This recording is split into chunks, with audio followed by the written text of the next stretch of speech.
Hello everyone, I am Tacet, and today I'm going to be going over the new class event that was just added to Gems of War in the most recent patch, and of course this is the first one we've ever had.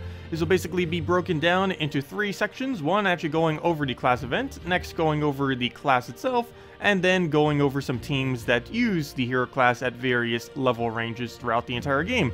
So, class events. This is basically a new feature that was added in the most recent patch in order to get ourselves more EXP on our hero classes. When I refer to EXP, I mean the class EXP associated with them. Basically, these line heads here. Of course, if you click on any class and you click on Customize and then click over to Class Info, you can see how much EXP you are towards your next level, and basically this will just allow you to gain additional EXP towards your classes. And in this case, it is for the Dragongaurd on this particular week. If I would click back to games. But yes, if you haven't already done it, there'll be a button here where you can go and do the class thing, as you can see right in the corner. Even if you don't have the kingdom completed, you will be able to go and click specifically the class quest button, and then it will allow you to do the quest, even if you haven't done a single quest already in that kingdom. Basically meaning you no longer actually have to completely complete out quest lines in order to get classes. You could just simply wait for the class to appear this way. Though, of course, the better classes you would want to go out of your way to actually go obtain beforehand. Anyways, you start off with 8 battles, which will give you about enough to reach round 4, depending on your Valraven luck. Probably round 3 if you get bad Valraven luck, or if one of them end up invading, or possibly even round 5 if you got really good ones. Basically comes out to 1 gem per battle. Not really too much, but you do, as you can see, gain a little bit additional EXP. For every single one of these tiers, which does start to add up, and I definitely advise, at least if you haven't maxed out the hero class, to at least do at minimum the free battles that you end up getting. There's a shop here which will allow you to power level your hero class if you so choose. It is rather expensive to do so. In order to get all of the rewards, which will give you basically just 1 Orb of Chaos and just a bunch of EXP, you would end up costing you about 250 gems to do so, basically meaning you're paying 250 gems for the orb, as well as just getting some hero class EXP at a slightly quicker rate. Alternatively, if you wanted to go all the way to tier 6 and try for leaderboard sum via the shop, it will end up costing you 1,350 gems, which comes out to 1.6 gems per EXP. Of course, you'd also be gaining EXP from the battles themselves, and you'd also get the slight bit of reward EXP. That's just counting specifically the EXP that you get from each one of these drops. As far as the actual rewards here, you do get class event troops. This would basically be whatever the typing is. This game mode is restricted based on 2 things, basically whatever the class is considered. So the Dragongaurd is considered a Dragon's Claw troop and dragon, so you're restricted to that classification, which basically means that each one of these drops are going to be a Dragon Claw dragon, which actually isn't too bad of a drop table. A little bit odd with this is that's basically exactly what the event key drop table is for the most part already. So basically they're just kind of like smaller versions of event keys in a way. You can also get the weapon if you haven't already gotten 250 wins, so again, it's like way easier just getting 250 wins. You also get the trait stones to trait the class if you haven't already, though again, this is better to just do that by manual means. And this leaderboard in general for this is going to be relatively low. You only need 40 battles in order to get all the rewards, and as you can see, a good majority have only gone up to 40, or a very small amount above 40. So even though this game mode might not be the greatest of things to do or spend a lot of gems on, it is relatively easy to make leaderboard if you're looking to try to get more orbs. This event only lasts for 1 day when it occurs on Thursdays. There are versions of it that will occur on Friday to Monday reset. These will occur about once a month, and they'll bring in a new hero class every single time they do, and those will of course last a lot longer, and I assume they give slightly better rewards as well, given that it lasts a little bit longer, so those might be a little bit more desirable to do. But these 1 day ones, really easy time if you were interested in orbs to try to go get them. Though this event, for the most part, if you already have the hero class maxed like myself, is relatively pointless. But let's go into one of the battles here. As I mentioned, you are restricted to specifically using Dragon Claw as well as dragons. So we're restricted just within this kingdom and the dragons within this kingdom, and that will be applicable to all the things. So if we were, let's say, to have a Titan event, we'd be restricted to only the giants within Stormheim, and so on and so forth for every other hero class. But we're going to be running with Mountain Crusher, Dragon Soul, Asha, and Divinia. If you don't have most of this, you could basically run just simply with a Dragonian Monk Dragotar combo using Crude Club or some other various weapon, and that alone would be enough. But basically I've been running single damage Dragon Soul, I believe, As long as you have Dragon Soul, you should be able to solo pretty much every single one of these. And of course, you just set it to Dragon Soul Banner, +2 purple, +1 red, -1 yellow. And that's been working out pretty well for me. I assume it would work for all the battles. Pretty tanky just with our hero there and everything, and Dragon Soul, even throughout the entire game, is pretty decent damage. Assuming you have 4 dragons on your team, which you're forced to have to do for this game mode, you're going to be doing 20 damage per cast to all enemies, plus you gain a good majority of your mana back, and yeah, just relatively easy. As you can see, already getting our first kill, and pretty easy to keep just applying damage. We're actually getting a decent loop.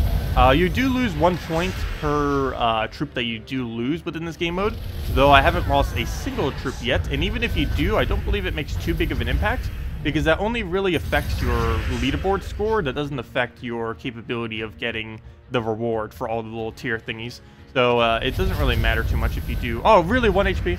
Luckily he didn't do anything. But it really doesn't matter too much if you bother losing a troop or not. Though, more often than not, if you can try keeping them, you'd obviously want to try keeping them. You still get 2 EXP per battle, which makes this relatively easy because the first battles that you have during the class event are super, super quick. So again, at least use your free battles if nothing else. And from all the free battles we have gotten through these, every single time you clear out 5, you have another 5, and of course you can choose any of them that you want to go in battle. They each give a slightly different amount of points, so that's really only applicable for the leaderboard. As far as the actual rewards, you only have to win the battle. It doesn't matter how well you really do in the battle. As you see, with the free 8 battles that we had for today, we end up making it to exactly round 4. I would assume more so round 3 most of the time, depending on Valraven luck or if they escaped.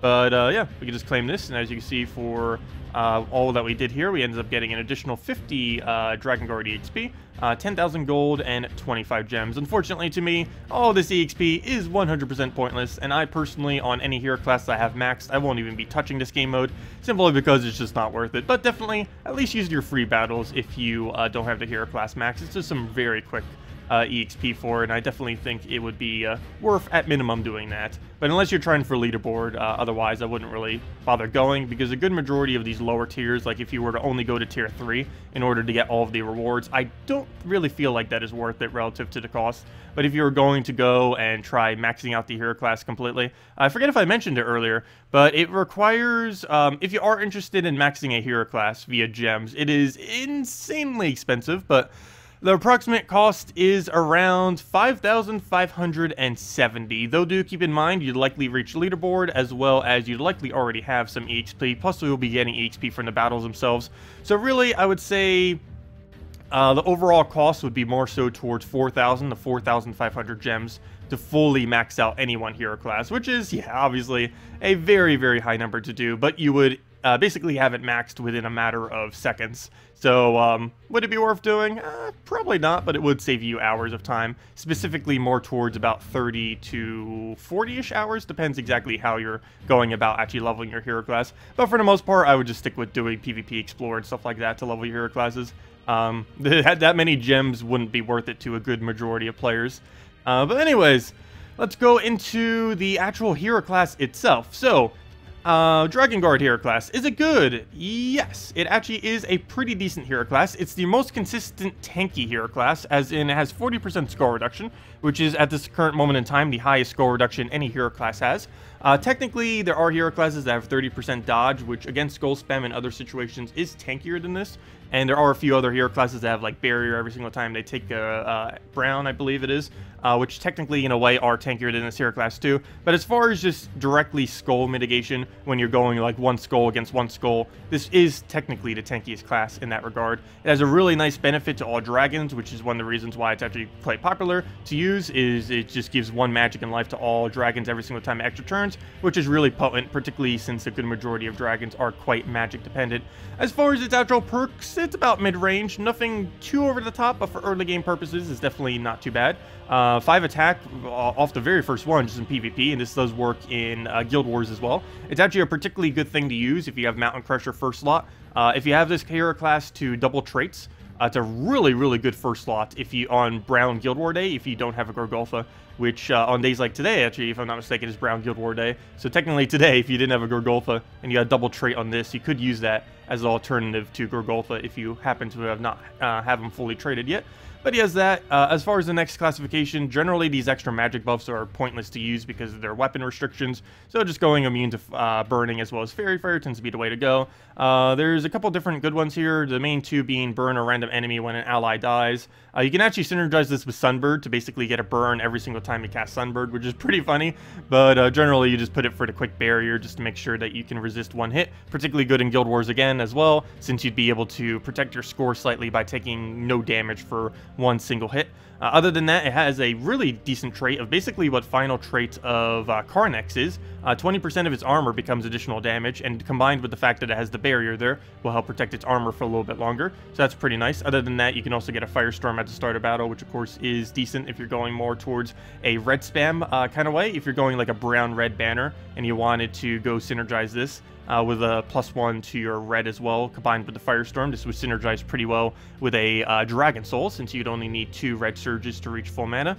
Other than that, you can gain a barrier whenever an ally dies, though generally, since Dragongaurd tends to be used in first slot in most situations, it's more of a first slot kind of hero class. I just give it the +2 to all stats when in first position, since more often than not it's going to be in first position. Next two has 2 pretty decent ones. As I mentioned with the brown-red banner, if you're going to go with this one, it's pretty nice. You use that additional red, which allows you to 2-turn or 3-turn your Dragon Soul, which is good. Though generally, since I tend to go on the +2 purple, +1 red route for most of my Dragongaurd teams, I tend to use the Banish instead, which is basically Dispel every single time you do an extra turn, which is decent in that you can get rid of all of the enemies' positive stats effects. This is mainly used for Barrier, though it could also work for Submerge, Enchant. Actually, particularly for Submerge, a lot of dragons hit all enemies, so it's a really good way to get rid of Submerge. Generally, one of the things that actually made dragons fall off for a little while was when Submerge came out for a bit and people were starting to run it. A lot of dragons do hit all enemies, almost all of them do, so it was kind of hard to deal with them, but this actually makes it so you can easily function when you're using a dragon team, so you don't have to worry about the spell, barrier, any of these other kind of annoying stuff. You can also start with 15% all mana, though this is pretty pointless. At this current moment in time, dragons do not have a 50% start, so in some situations you may consider it, but more often than not, Banish or the extra +1 red will be better. And other than that, the only useful final trait it has is triple damage to burning enemies. That combined with its 20% skull thing makes it one of the highest damaging hero classes in the game, assuming you have the enemies burning. The main ways you'll use this is a Ural Fire Mantle or a Infernus. You could even synergize with this with an Element Grim, which of course is a dragon. More often than not, I haven't really been using this too much, even though it does potentially have a lot of damage potential. I just haven't really found it to be too useful. If you are using it in the context of a dragon team, again, like Infernus into Element Grim or a Shegra are generally your 2 best bets to trying to be able to utilize it. But anyways, let's go now into teams. So we're going to be going over 3 level teams, one very cheap one mid-range one, and one that I normally use just as my team. So we'll start with the very cheap one first. We're going to be going with Crude Club, which now has +5, so we get slightly higher stats on it. Crude Club and Hero Sword, really insanely good early game weapons, and in this case, of course, Crude Club is what fits. Generally, you want to give them a +1, so you can 1-turn them without even needing a Surge, which again, and if you're a newer player, you have a very low Surge chance, so you generally have to give your 4s, 7s, and stuff like that, your +1s, just to make sure that you do indeed get them up in a timely manner. So we'll get that up. We have Dragotar here to give us basically attack and armor buff. It has a really nice boost ratio. Every yellow we hit, we end up increasing the amount of attack and armor. It only affects the dragons on our team, but since we're using a pure dragon team, it'll affect everything. We have Dragonian Monk here, which is arguably the best barriering troop in the entire game, which is really nice. Does the X shape for a nice amount of board control, gains a decent amount of mana, and if you hit at least 4 yellows, you will barrier your entire team. It can also start with half mana if you happen to have it. And other than that, we just put a Dragonian Rogue here to cover the rest of the colors. Not the greatest of things, but it does do a similar X, except it's forced to have to do it down the middle of the line, and it also hits back line, which will allow you to just assassinate basically a last slot on your enemy team, which earlier on in the game is pretty decent due to its 3x boost ratio. This late in the game, it's a relatively dead troop though, unfortunately, but it's the only thing currently blue-purple that really helps put this team together underneath dragons that is easily accessible. Well, let's get into this battle then. Basically, we're just going to be spamming Dragotar and Dragonian Monk as you would with pretty much any cheap dragon-related team. Crude Club is going to allow us to apply a little bit of damage, so it's going to be a pretty small factor of our team. If anything, we can kind of use it to delay our turns whenever we feel like doing so, which is kind of nice. So right here, we're going to want to go for, I guess, a full barrier, so we're actually going to go for, I guess we'll go for it right there. Doesn't matter too much. I'm going to spend too much time trying to find the exact best location. I'll just go for that. Again, this one will also want to hit yellow, so we'll go for that to get our nice boost. We're already up to, we were up to 92. We're now at 88 attack value. Pretty decent. Of course, we could just keep spamming Dragongaurd until we have him up to one-shot range. So it'd help if we could actually go get some skulls to go and do so. But we'll go for this again, try taking it so we can get a little bit of yellow there, I guess. We'll just go down that line. Still no skulls to be seen that we could take. Never mind, we can go for that. And as you can see, we're easily up to one-shot range. Don't even need that triple. We're already one-shotting everything. Of course, this late in the game, we can reach it pretty quick, but still, just spamming Dragongaurd, regardless, due to his 2x boost ratio per yellow. You can get it up relatively quick to compared to your level range, regardless. Crew Club is nice because you can just basically skip your turn whenever you want. It's more so a skip turn button than really a damage. Earlier on in the game, it is okay damage, but more often than not, you kind of just hold it in that one instance that you might need to use it to kind of pass your turn. Just in case the board is just not in favor, you'd want to go and just clear it out just to make sure that you could either delay your turn to make sure that the enemy shuffles for you, or you can kind of just use it to, if there's nothing good on the board, wait till the enemy kind of drops something for you. Anyways, all we need now is just one single skull. Should be pretty easy to find, but we're not finding it yet. Just go move that down. If we get assassin soon, there we go, and that'll be matched. Basically, you just keep doing your team until you one-shot skull everything, is essentially the whole premise of that team. And you just keep barrier spamming with Draconian Monk to make sure you never die. So let's go. Ooh, why must everyone be using this divine team? Okay, we'll try it. I'm not sure if this team actually can take that out, but we're going to be running next the mid-range dragon team. We're now finally using the iconic Mountain Crusher. Probably one of the highest used weapons on this hero class. It's one of the only real main things you use, because if you're bothering with Mang, you're generally better with Titan or any of the half-mana start hero classes that might be able to function with it a little bit better. But as far as Mountain Crusher is concerned, it is very, very popular on this hero class, specifically because it synergizes amazingly with Dragon Soul. You basically just cast Mountain Crusher, then Dragon Soul, then Mountain Crusher, Dragon Soul, over and over and over again until you win, and your other two are basically just utilities that help with that. Shadow Dragon will be converting all yellow to purple, which we don't really need yellow much, so we'll just be getting more mana for our Shadow Dragon. Also, it's generally good to give another +1 to your Shadow Dragon. You normally want to make sure you have a total of +4 for your Dragon Soul. Ideally, it'd be +2 purple, +2 red, but that's not required. Technically, we could even go a little bit higher if we wanted to, and set our Dragongaurd to, actually, is he using anything? No, he's using enchant, so I don't want to do that. But if we wanted to, we could set our Dragongaurd to the +1 red and give Dragon Soul the much needed +1 that he needs. But we're just going to go with Dispel because he does have enchant off of Divine Ishbala, so if he starts getting that up, we'll be able to take that out. Really? We get a random pet gnome during the video. I think that's the first time I've ever bothered getting one during one of these, but that's not too bad. Been seeing a lot of them as of recently. But the reason you want to have +2/+2 overall, or just +4 total on your Dragon Soul, is if you take one color and then the other, as long as you surge them, you'll end up reaching full mana, as you can see. So you can 2-turn or 3-turn your Dragon Soul. In that case, we 2-turned it, though. You could easily 3-turn it, regardless, as long as you have the color sets. Okay, so here, ideally we'd have a Shadow Dragon that we could throw down that would give us full Dragon Soul, which we actually do have. This also gives us a Poison, which this late in the game doesn't really make that big a difference, but still, it helps some. So right here, we do have a Christine X. Christine X can remove any one color we want. We could actually get a 5x purple just sitting there, so we'll go for that. That's mainly, of course, just to get ourselves the damage there for a free turn. Always be looking out for those because they are around. With the Christine X, there's a little bit of damage to everything. As I mentioned, pretty much most dragons do hit all enemies. So a Submerge is a little bit of a threat. But again, we have Dispel right now. Every extra turn we're taking. Ubistet, stop being so powerful! But every extra turn we're taking, we are dispelling them all. So we haven't really needed to use that this battle, but it does come in handy. If we were to use it on this particular battle, it'd be when he casts Divine Ishbala. Okay, we can still lose this if Ubistet feels like going crazy, which he's trying. He's definitely trying, but that should be matched. He'll die to that. Of course, Dragon Soul's damage is based on every dragon on the team. We're only doing 14 damage per cast at the moment, but normally he would be doing 20 total per cast, given that you have a full team of dragons. But anyways, that's that with the mid-range team. Still ends up working decently. Not the greatest thing for dragons these days. Oh, I actually got a pretty decent one. Did Yellow Guild War happen yet this week? I forget. I don't believe it has. Yes, it has. I can't even remember. But we got that now. Anyways, let's go take a revenge battle against... Oh, if one Ubistet wasn't enough, now we have two. We might actually lose to this. Well, we'll see what happens. But we'll be going with Mountain Crusher. Dragon Soul, World Breaker, and Glitter Claw. Given the team that he's using, you know what? We're going to actually modify our hero class. So we're going to go under class. Of course, you can infinitely switch your perks anytime you want once you have unlocked them.